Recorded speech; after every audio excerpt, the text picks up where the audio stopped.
avons convoqué la réunion compte tenu de tout ce que nous avons parlé de la réunion passée. Et nous avons compris qu'il est grand temps de réveiller les agriculteurs et surtout des cacao pour qu'on les organise dans des comités pour un beau suivi de leurs champs parce qu'ils observent bien sûr plusieurs cas de vol de ces produits qui bien sûr sont considérés comme des produits dans lesquels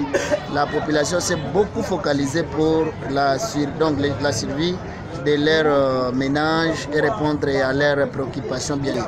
Parmi les pistes de solutions, nous avons compris qu'il faut d'abord organiser les gens, réunir les gens dans des comités.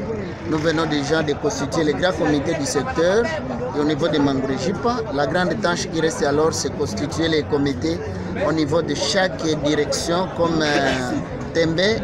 et dans l'axe Fatoua, dans l'axe Ombole, dans l'axe Kambaou, dans l'axe Ndoyo.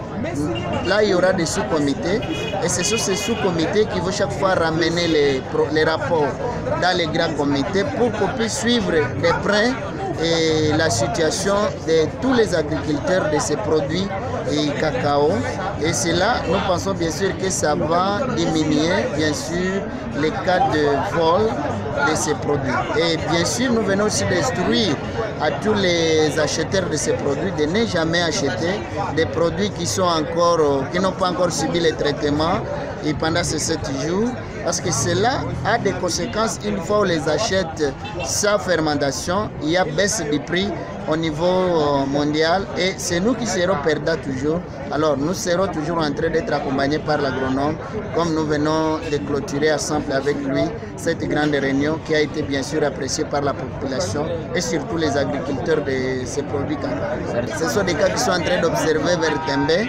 et qui devient alors une source de tracasserie. Et nous avons compris que pour mettre fin à cela, il faut qu'il y ait des comités de suivi et le gouvernement bien sûr partant de son arrêté qui a aussi martelé qu'il ne faut pas que les groupes armés et même les militaires s'impliquent dans les ventes et dans la cueillette de ces produits parce qu'ils n'ont pas de champs. Parce que cela ne puisse plus constituer une source de tracasserie à cette paisible population qui se donne corps et âme pour bien gérer leur vie future et la vie future même de ses enfants. Je pense bien qu'à partir de l'arrêté, ils sont informés